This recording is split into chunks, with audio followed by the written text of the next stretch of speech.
¿Qué tal y muy buenas noches? Empezamos con Cuba, donde la gran mayoría de los productos que usted, si es que va a Cuba, consume, podrían ser falsificados. Los refrescos, las cervezas, los tabacos, las botellas de agua, todo lo que se compra o muchas de los artículos que se compran en las tiendas del gobierno no son de verdad.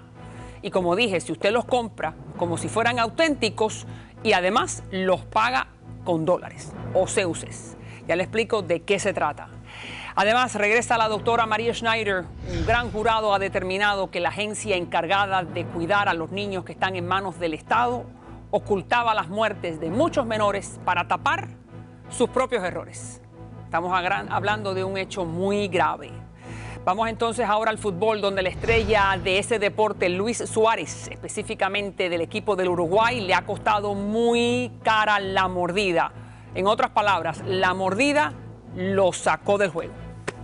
Bienvenidos a María Elvira, el primer programa de información y análisis para todos los hispanos de Estados Unidos. A trabajar.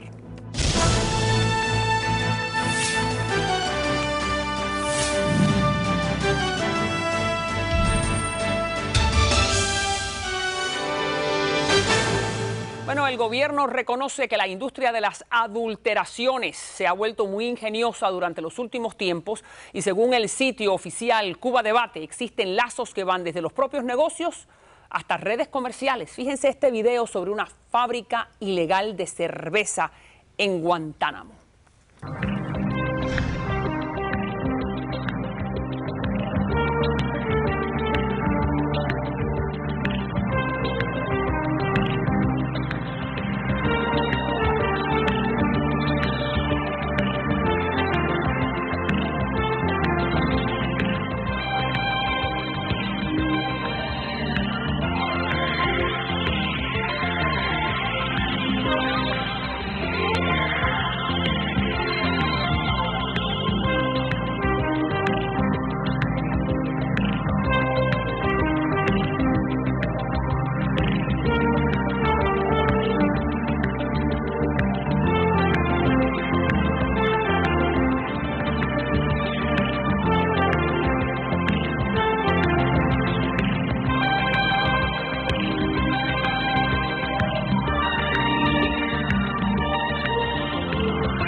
Bueno, esto, como digo, es un video que es producido por el propio Estado. Le damos la bienvenida al señor Andrés Albuquerque, que ahora es analista. Estuvo muchos años trabajando en la industria del turismo en Cuba, obviamente. Le damos la bienvenida. Vamos entonces, ante todo, explíqueme cómo es posible de que si una botella de agua o un refresco o un habano, una cerveza enlatada, un helado, el ron Havana Club, todos podrían estar adulterados. ¿Cómo es que entonces llegan a las tiendas del Estado? No importa. Desde hace años, desde incluso antes del periodo especial, en Cuba se comenzó a gestar un nivel de corrupción a partir de que el Estado poco a poco rompía su contrato con el pueblo. En Cuba siempre hubo un contrato, como hubo en los países del este, donde nosotros, el pueblo, fingíamos trabajar y ellos fingían pagarnos. Claro, pero voy al punto. Si ahora yo voy a Cuba, quisiera ir, no me dejan, pero mi vecina va y piensa que está tomando una botella de agua filtrada, para no tomar la botella del grifo, y esa botella en realidad lo que tiene es agua del grifo, del peor grifo. En la mejor de las hipótesis. ¿Y cómo es que eso ocurre? Ocurre lo que le decía, como hay ese nivel de corrupción, La tapa original la venden a 2 centavos. La botella original la venden de la misma fábrica donde están los sellos. Imagínense que las personas que trabajan para el Federal Reserve vendan a la delincuencia los matrices del Mint de los Estados Unidos. Sí, es lo la mismo maquinita que hace los billetes. Hace el dinero. Es lo mismo que pasa en Cuba. Wow, pero ok, muy bien. Pero entonces, ¿cómo es que se la compra el Estado? El propio Estado, para abastecer sus tiendas, compra esa mercancía ilegal. Un extranjero que quiera hacer negocio con Cuba tiene que darle comisión a un dirigente cubano. Eso está a todos los niveles. Entonces, si alguien tiene un negocio importante, le dice al cubano que conoce, a su compatriota que se encarga de la empresa X, mira, yo te doy tanto al mes y tú me dejas pasar el camionero, o yo te mando mi camionero con esto para la tienda de tal y tal lugar. Y se hace tranquilamente. Oh, el jefe de sector de la policía permite que las antenas clandestinas estén, y él es el que le avisa a los que le pasan la señal gratis para cuando venga la policía, que él sabe cuándo va a venir, quiten las antenas. La corrupción es a todos los niveles. Sí, hasta de la información. Todo. Sí, yo te compro y te vendo información de cuándo es que viene la redada. Fíjese aquí el refresco. Ahora esta es una fábrica de refresco. Ay, cara, adelante.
Entonces ustedes vieron cómo la sellan, logran sellarla, entonces uno piensa que como está sellada no hay problema, y hasta las latas.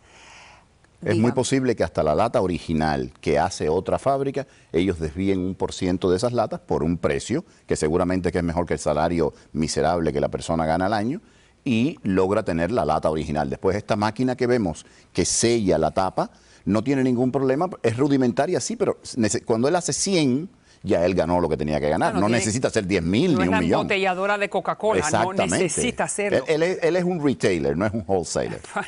Déjenme mostrarle la última. Okay. La mala higiene. Ustedes vieron cómo se estaba secando el sudor de la cara. La próxima, señor director.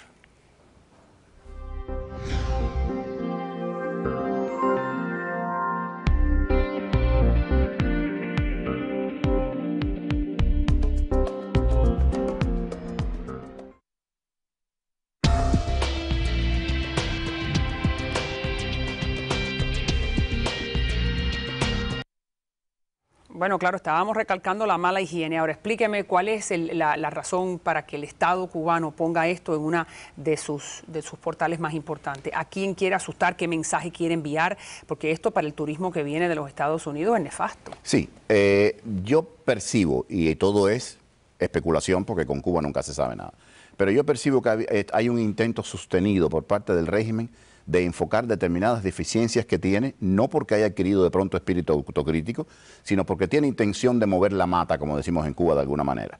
Y lo que veremos más adelante va a confirmar esto. Pero en el caso de mostrar sus propias deficiencias de esa manera desenfadada y al desnudo, es porque piensa tomar medidas disciplinarias. Bien. O Raúl necesita quitarse algún talibán de encima para cumplir su acuerdo.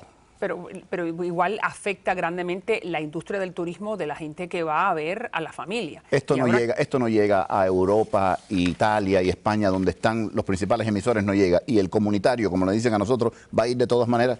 Porque si va con todo lo mal que lo tratan, va a seguir yendo, aunque... Porque con la madre, el hambre de la madre no se negocia. Hay 11 millones de rehenes. Y ahora, absolutamente. Y déjeme mostrarle lo que algunos de los rehenes envían. Señor director, si usted me puede poner un momento para que el público entienda que mucho de este público está mandando este tipo de remesas a Cuba. Vamos a poner, si lo pone en pantalla, los envíos de remesas en especie a Cuba alcanzan los 3.500 millones de dólares. Ahí está, envíos de remesas en especie. ¿Qué significa? Lo que no es necesariamente dólares. Envíos con pasajeros, un 55%, 1.500 por agencia.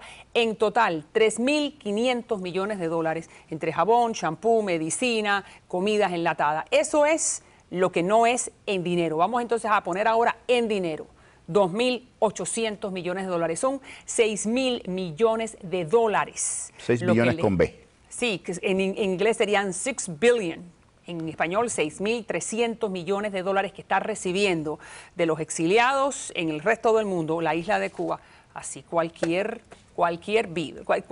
país vive de esta manera. Primero a los rusos, después a los venezolanos y ahora a Hialeah.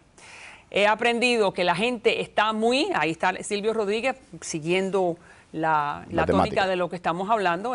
Fíjese lo que dice, he aprendido que la gente está mucho más de lo que pensaba. Tengo una vida mucho más cómoda que la inmensa mayoría de los cubanos. Y entonces también dice, eso lo dice específicamente para la gente que vive en los barrios. Te convido a creerme cuando digo futuro, realmente uno no pensaba que este era el futuro, uno pensaba que el futuro iba a ser otro. Muchos cubanos creyeron que el progreso llegaría con el comunismo. Estas son declaraciones de Silvio después de haber visitado unos cuantos barrios, la Cuba profunda. Y él no tenía conocimiento de que el cubano de a pie, si no tiene un primo en Hialeah o una mamá en New Jersey, vive muy mal. Silvio Rodríguez publica esto ahora. Hace una semana fue el médico de la salsa. Lo que yo veo es lo que te decía antes. Hay un esfuerzo por parte del gobierno cubano, porque los dos son oficiales, de hacer una autocrítica, de mover la mata, porque necesita hacer un cambio de alguna manera para seguir sus intereses. No sé si es quitarse un talibán de encima, hacer alguna reforma que le interese, algo que le interesa a ellos para subsistir. Pero ¿qué saca? No entiendo qué es lo que saca el gobierno de Raúl al poner a Silvio. Además, Silvio también luce él muy mal personalmente al poner a Silvio a hacer estas declaraciones, o al médico de la salsa. Silvio y el médico de la salsa son peones de ellos, tienen que hacer lo que le manden. De lo contrario, se les acabaron las prebendas. Raúl no es Fidel. Fidel se podía permitir fusilar 3, 4 generales, no pasaba nada. Raúl no tiene ese poder. Bien, y entonces necesita una especie de impulso de la calle para llegar de Salvador y tomar la medida correcta. Raúl tiene todo estilo de dirección. Necesita entonces de que alguien le dé la excusa para entonces él tomar la acción que quiere tomar. Pero entonces me parece que es muy inteligente lo que me está diciendo, pero aún así hay un costo para Silvio en decir, y vamos a ver si podemos antes de terminar lo que entonces Soledad Bravo le contestó, donde dice, pero ¿cómo es posible si usted es un diputado de la Asamblea, monopartidista y monogobiernera? No sé si existe esa palabra, pero como la Asamblea Cubana, obviamente, que hay una sola voz. ¿Cómo es que este señor que supuestamente representa al pueblo no sabe cómo ese pueblo vive? Pero eso es un problema de Silvio, no es un problema de Raúl. Raúl le dice, tú tienes que decir esto, y Silvio, si quiere poder seguir con sus prebendas y su dinero, tiene que hacer lo que le diga a su jefe. Él es un Salieri, un comisario. No le queda más remedio. Exactamente, lo hemos visto en 50 años. Es un comisario político. Un comisario. Un gusto, siempre, bienvenido. Muchas gracias. Regrese al programa. Y cuando regresemos, vamos entonces de vuelta al sur de la Florida, donde el Departamento de Niños y Familia esconde las cifras de los niños que han muerto bajo su custodia. Están escondiendo sus pecados. Y también más adelante, el astro uruguayo Suárez, la mordida al italiano, le costó, bueno, pues la vida por lo menos en el Mundial. Ya regreso.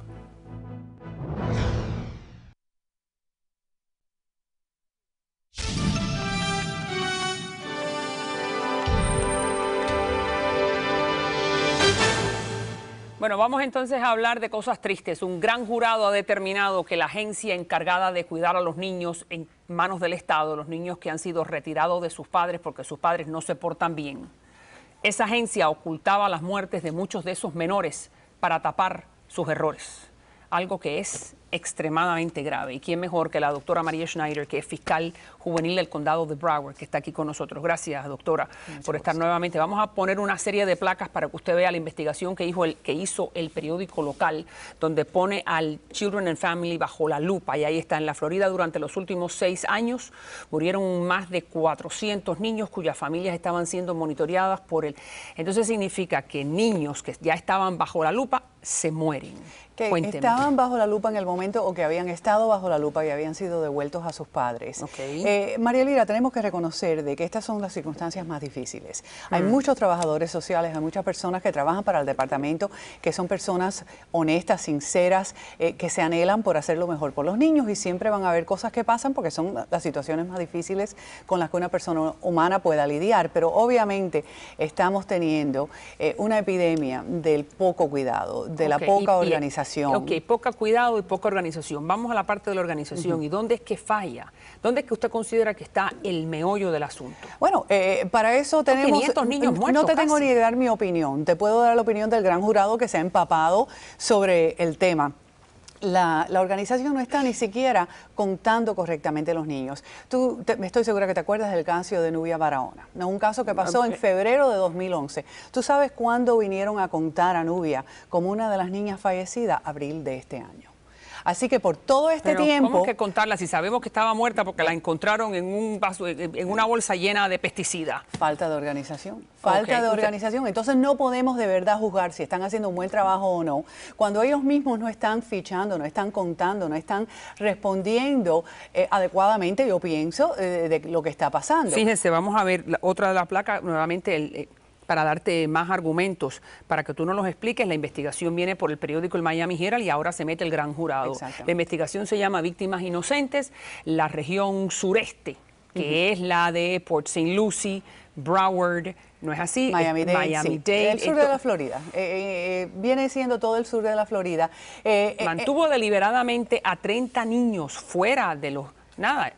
tapando, y ahí está la niña Nuria Barahona. Sí, primero que nada, han mejorado, tenemos que dar crédito donde el crédito se merece, han mejorado mucho su forma de organizar las investigaciones, de aceptar llamadas, porque hubo un momento antes de Nubia Barahona donde uno llamaba a veces, explicaba lo que estaba viendo, porque todos nosotros que trabajamos en la ley estamos obligados a reportar cuando sospechamos del abuso. Los colegios, los maestros, los doctores, todas las personas que trabajan con los niños, básicamente. Tenemos que reportar si sospechamos el abuso, no tiene que ser comprobado, sospechado, no es el trabajo de nosotros comprobarlo, es el trabajo del Departamento de Niños y Familia. ¿Qué pasa cuando uno llama? No aceptaban las llamadas.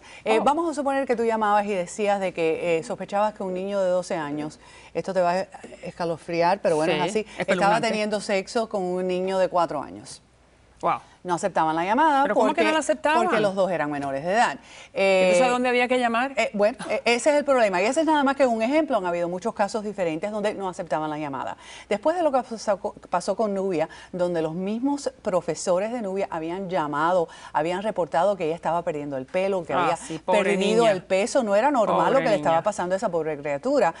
No habían actuado adecuadamente. Y ahí está Barahona. Entonces, mira, donde terminamos. Sí, no, él está preso. Y lo estarán, pues según determinará el jurado. El jurado, pero vamos a la próxima placa. El gran jurado de Miami acusó esta semana a los administradores.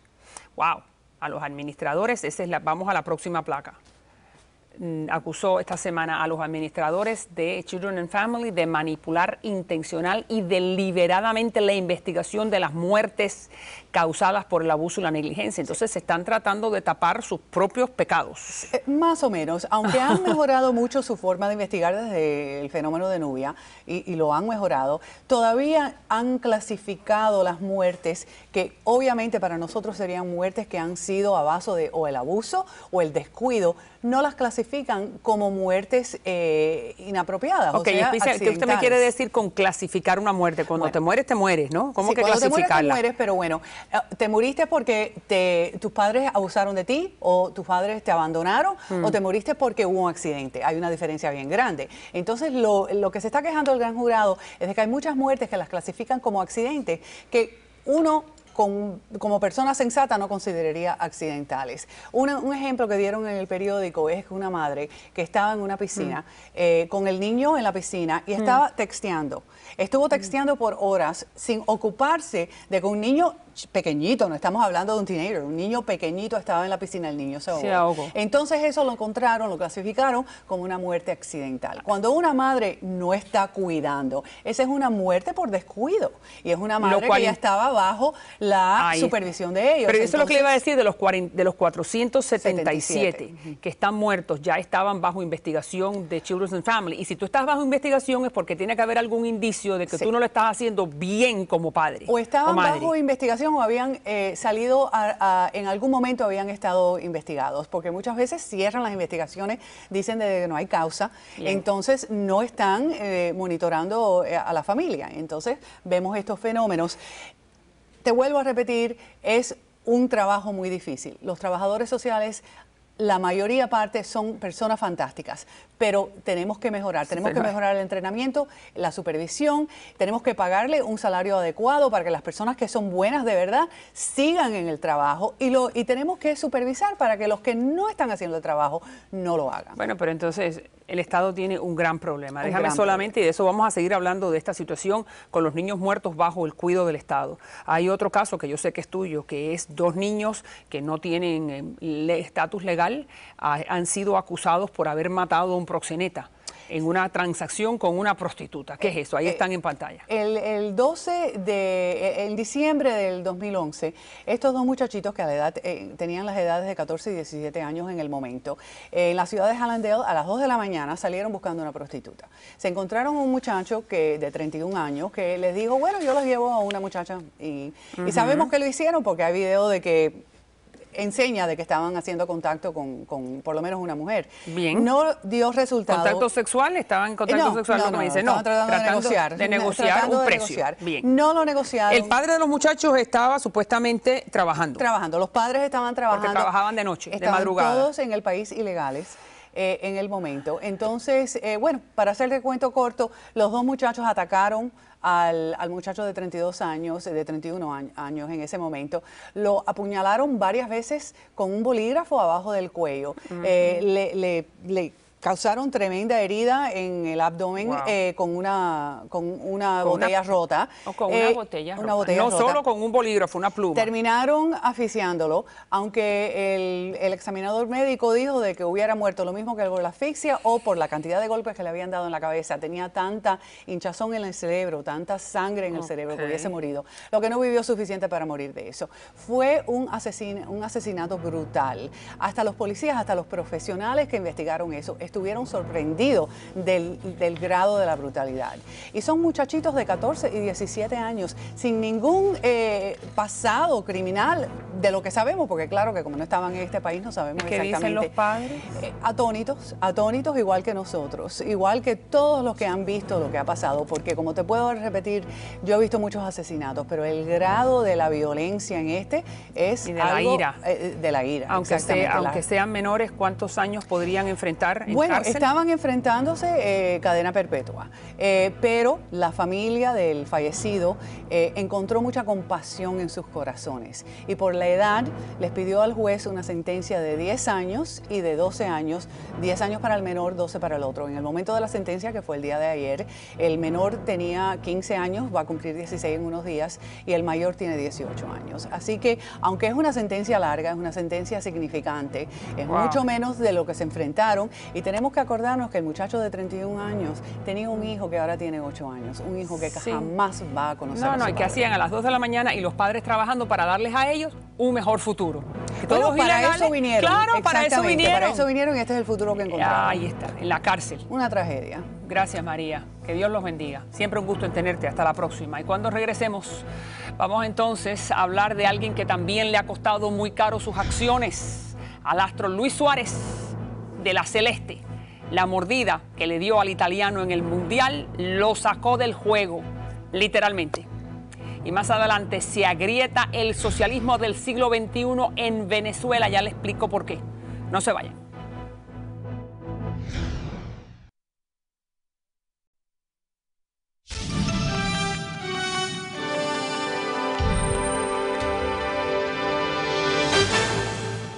Bueno, y la mordida que Luis Suárez le dio al italiano en el Mundial de Brasil le ha costado muy cara.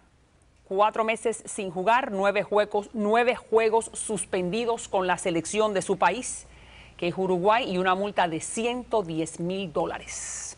Le damos la bienvenida al señor Joe Pujala, que es periodista deportivo de ESPN. Muchísimas gracias. Buenas noches. Al señor Tavares, que está con nosotros. Muchísimas gracias a ambos por venir al programa. También periodista de deportivo de Mira TV.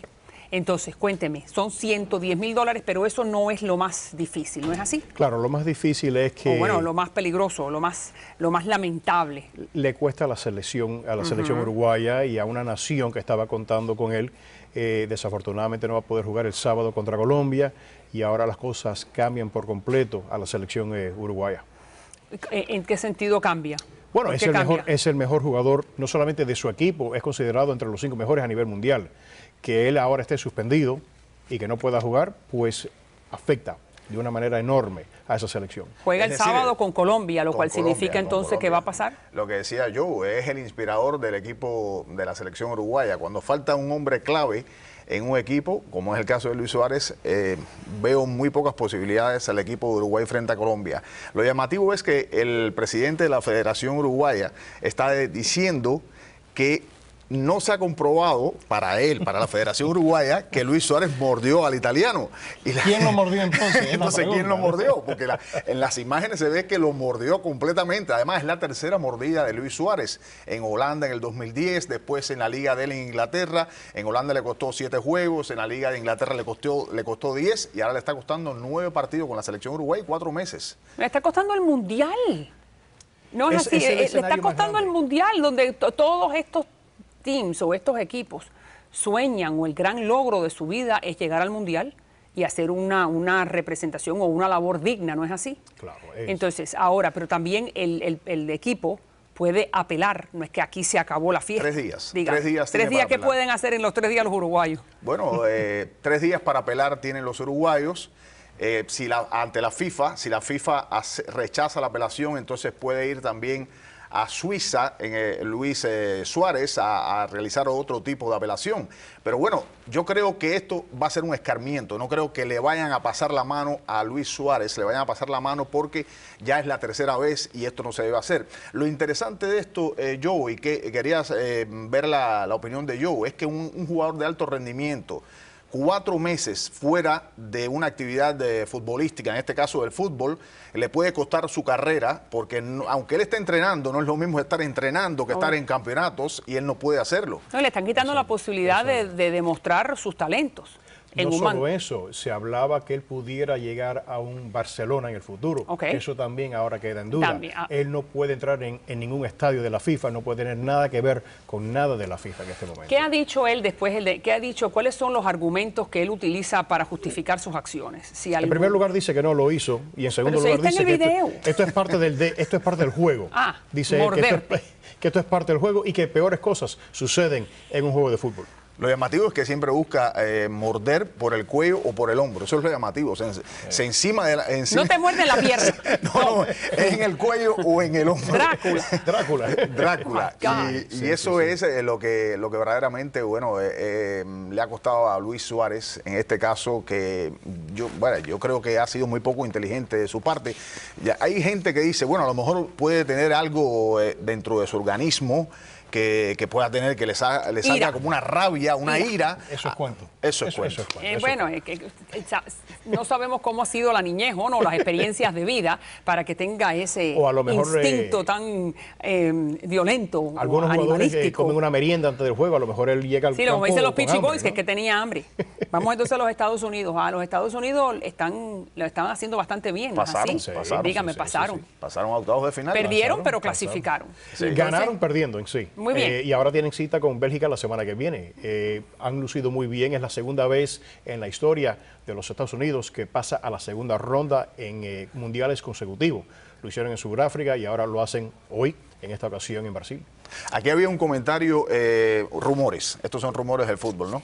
De que como el director técnico del equipo de Estados Unidos, que fue una estrella, lo mismo como jugador que también dirigió la selección alemana, ¿no? Entonces se dice que los alemanes jugaron a media capacidad, para darle, aunque bueno, Müller disparó a puerta y entonces trató de combinar esos comentarios, ¿no? De tratar de aplacar esos comentarios. Sí. Lo interesante es que si Estados Unidos le gana a Bélgica, se tiene que enfrentar nuevamente a Alemania en cuartos de finales. En el último minuto que tenemos, todavía sobrevive de nuestra parte del mundo Grecia, Chile, Uruguay, Estados Unidos y México y Brasil. Bueno, la CONCACAF ha lucido muy bien, Estados Unidos, México y Costa Rica, que nadie esperaba nada de Costa Rica. Brasil, Chile, Uruguay, jugando extremadamente bien. Pero ¿quién llega a los finales o a los semifinales? Eso es bien difícil. Hay 8 equipos latinos, de América, América ahora en octavos de finales. Sí. Costa Rica está en un buen sorteo porque Costa Rica tiene que enfrentarse ahora al equipo, es un equipo latino, o sea, va Colombia contra Uruguay y Costa Rica va contra... bueno, Chile va contra Brasil. Chile va contra Brasil, pero Costa Rica, Uruguay. Mira, Costa Rica iría contra Grecia. Si Costa Rica gana... Que le favorece a Costa Rica. Claro, se enfrentaría al ganador entre Colombia y Uruguay, es decir, que tiene muchas aspiraciones Costa Rica. Pero bueno, ya sabemos que Uruguay sin Suárez... Buen partido para Colombia. Muy buen, claro. Entonces los colombianos tienen que estar muy contentos de que el amigo sea tan comelón. Tuvo hambre. Comelón. Y Colombia está Gracias muy bien a ambos. también. Vamos a ver qué ocurre y seguimos cubriendo el Mundial y todo la periferia tan interesante. Gracias. Y cuando regresemos, todo indica que se están profundizando las divisiones dentro del gobierno de Maduro. Yo siempre pregunto dónde es que se ve. Bueno, pues aparentemente ahora está la evidencia a flor de piel. Y también más adelante la Corte Suprema le pone freno al presidente Obama. Los dejo con un importante mensaje antes de ir a la pausa. No se vayan.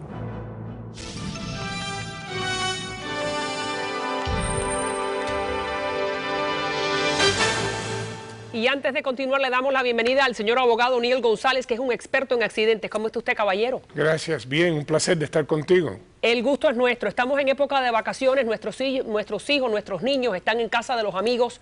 ¿Qué pasa si un niño se cae en una casa ajena? Bueno, como todos los accidentes hay que ver un culpable. Si en esa casa había una situación peligrosa y no previnieron que el niño entrara a esa situación, es culpable el de la casa y se le puede reclamar.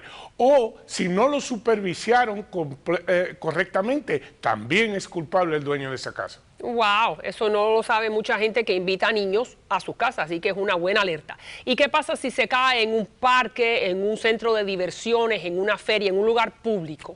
Bueno, hay ciertas cosas que sí son peligrosas, vamos a decir, en un parque estar corriendo, estar haciendo y jugando.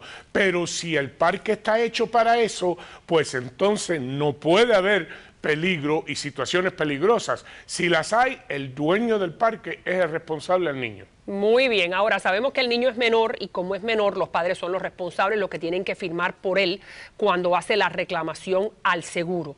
¿Ese dinero que llega es del niño o es de los padres? Ese dinero es del niño. Ese dinero se pone en una cuenta de ahorro, se guarda hasta que él cumpla 18 años de edad y entonces se le da para que él haga lo que él quiera con el dinero. El dinero no lo pueden usar los padres para la crianza del niño. Muy bien. ¿Dónde lo encuentran a usted, González? En mi oficina, 786-924-0999. Yo lo atiendo personalmente. ¿Por qué no me llaman? Y si lo llaman, acuérdense que viene referido por este programa el mejor trato, el mejor servicio y el mejor precio para mi gente. Se lo prometo. Gracias. Hasta la próxima. Bienvenidos.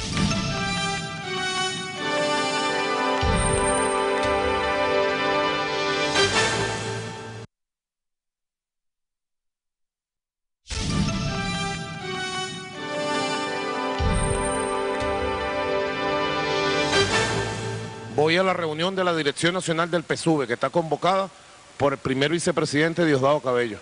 Me dijeron que la habían convocado, yo me voy a presentar a decir mis verdades, y exigir máxima lealtad y disciplina de toda la Dirección Nacional del PSUV. Y el que no esté de acuerdo, entonces que se vaya. Sencillo, ya basta de deslealtades.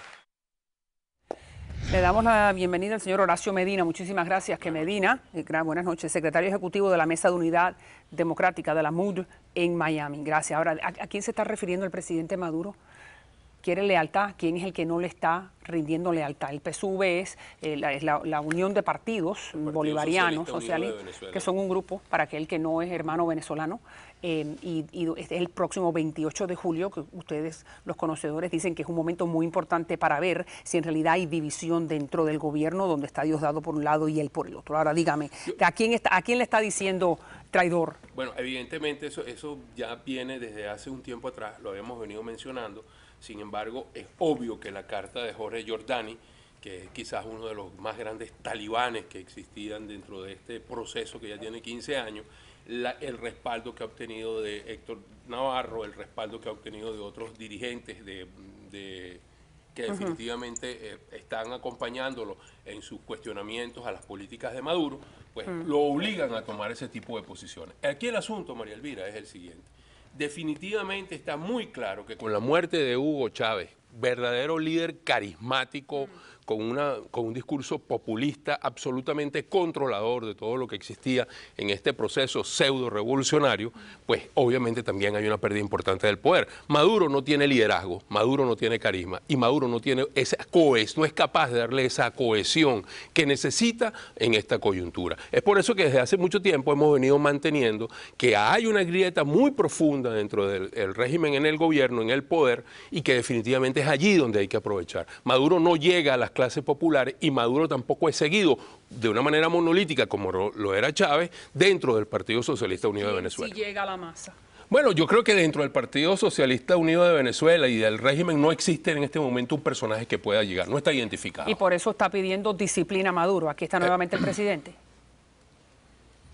No tienen justificación ninguno de los que fueron ministros y ahora andan sacando cartas para destruir la revolución, para justificar sus culpas, sus errores. Es una muestra de deslealtad, de indisciplina. Lo digo y asumo mi responsabilidad. Yo exijo máxima lealtad y disciplina a todos los dirigentes de la revolución. Claro, él se ve amenazado. Está hablando de Giordani, que Giordani fue el padre de la economía o fue el gran gestor, ¿no? de la economía de la destrucción económica del país. Bueno, y de esa economía centralizada que los ha llevado a ustedes a donde están. Entonces, pero Giordani estuvo bajo su liderazgo durante los 14, 13 años de Chávez y ahora bajo los últimos 2 años de Maduro. Claro, pero pareciera que Maduro acaba de llegar en este momento al poder. Él no recuerda que fue presidente de la Asamblea, que fue canciller de la República por mucho tiempo, que estuvo formando parte de ese equipo, que fue parte de esa política económica. Entonces ahora él exige lealtad a quien ha escrito una carta criticando de una manera clara y precisa la entrega de la soberanía nacional que se está haciendo. Pero también hace 14 años que habían y que entregaron a los cubanos. Entonces aquí hay hipócritas por todas partes. Claro, ¿no es pero así? es que resulta que en este momento sabemos la crisis económica que existe en Venezuela, pero por un lado el allegado más cercano que tiene en este momento, el aliado más próximo que tiene Maduro en este momento, que es Rafael Ramírez, el vicepresidente en el área económica, presidente de Petróleos Venezuela y ministro de Energía, hace entregas en Londres ofreciendo villas y castillas a las grandes transnacionales del petróleo y a los estados. Entonces es una situación de crisis tremenda. Interna. Y fíjese, pero dice el mismo Maduro que él es el que está ahora manejando la economía y él tiene la capacidad para hacer eso. Fíjense. Ahí vamos, ustedes saben, con una política económica que yo personalmente estoy conduciendo. No me dejaré conducir jamás por nadie en la política económica. La pienso, la estudio y las decisiones son mías. Así de sencillo. Para todo lo que tiene que ver el desarrollo industrial, el crecimiento, el régimen cambiario, aquí está el responsable, pues, Nicolás Maduro Moro. Nadie vendrá a maniatarme ni que lo pretendan, pues.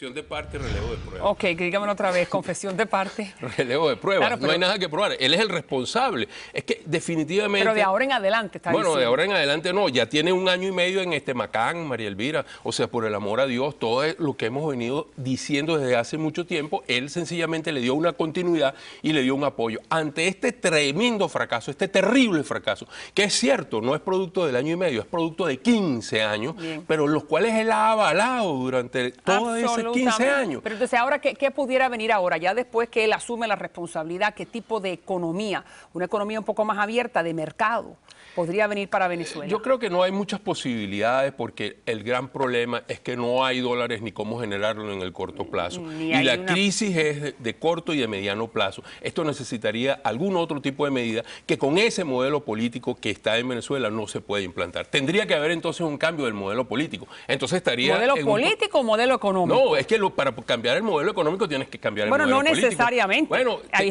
está el modelo chino. Pero es que el modelo chino sigue siendo definitivamente una política comunista en todo lo que tiene que ver político y una apertura en lo económico. Pero eso no se hizo de la noche a la mañana, María Elvira. Ahí corrió unas cuantas sangre y unos cuantos descabezados del Partido Comunista Chino. Donde dice que él no es Stalin nuevamente. Está hablando mucho el presidente Maduro. Adelante. Llegará el momento en que yo diga muchas verdades. Las voy a decir. No me las voy a callar. Que el pueblo sepa que las voy a decir.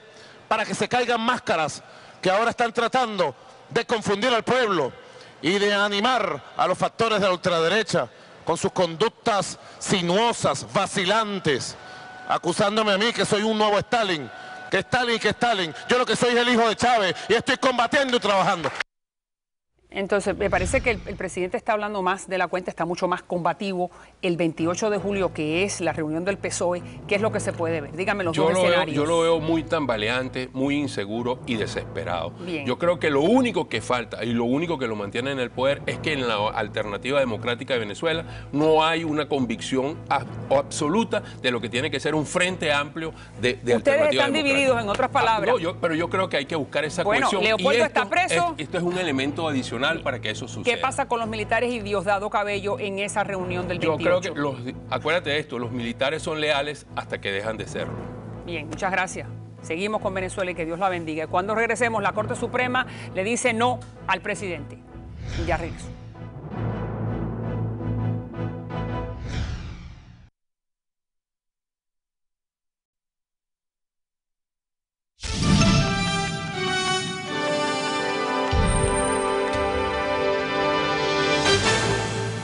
La Corte Suprema de Justicia votó este jueves a favor de limitar el poder del presidente para designar cargos de alto nivel durante el receso del Congreso. Esto es sin duda uno de los instrumentos más importantes que tiene la Casa Blanca para poner a la gente que ellos quieren en puestos importantes. Y está con nosotros Sabino Jauregui. Muchas gracias, Sabino. ¿Cómo estás? Gusto de tenerte en el programa para explicarnos brevemente de esto de qué se trata. Fíjate, el presidente Bush hizo este tipo de asignación o de nombramiento más de 170 veces. Clinton 140. Reagan hizo 80. Reagan fue el que utilizó este poder más veces, con más de 230 oportunidades. ¿Esto qué significa? Que entonces el presidente no tiene que ir al Congreso Federal a pedirle permiso por si quiere poner algún tipo de subsecretario de Estado. Eso pasó con Otto Reich. Va directo y no pasa por el Congreso. Pero ahora la Corte Suprema se lo eliminó. ¿Por qué? Claro, bueno, esto lo han hecho todos los presidentes por muchos años, pero lo que hizo Obama incorrecto en esto es que el receso que tuvo el Congreso fue muy corto. Fue por menos de 3 días. Entonces, él lo que está tratando de usar esto para manipular el proceso y para poder poner a sus oficiales principales ahí sin usar el deber normalmente que debe tener el presidente, que tiene que ir al Congreso y usar el consejo y el consentimiento del Congreso para que él pueda elegir a las personas para ir en el gobierno. Pero él lo que está manipulando el proceso. Bueno, no solamente él, ojo, no solamente él. Ahí estaba Reagan, está Bush, está Clinton, todo. Claro, pero él exageró. Él exageró en el receso. Él lo llevó al extremo, porque tú tienes el poder de poner estos oficiales cuando el Senado está en un receso de verdad, de tiempo sustancial, que la Corte Suprema dice que normalmente es más de 10 días cuando el Senado no está haciendo ningún tipo de negocio. Entonces, se lo quita cuando son plazos cortos. Correcto. Más de 10 días. Puede seguir nombrando. Puede seguir nombrando, pero él lo usó en un receso que duraba menos de 3 días y cuando el Congreso todavía estaba trabajando en funciones del gobierno. Entonces la Corte Suprema básicamente le dijo, mira, exageraste, no tenías el poder de poner a estas 3 personas durante ese tiempo. Los teléfonos celulares, ¿qué es lo que dice de los teléfonos celulares? En esta época la Corte Suprema está mandando su fallo y cuando ellos hablan, todos escuchamos. Este caso es muy importante, muy interesante. En el caso de Riley versus California, protección de privacidad.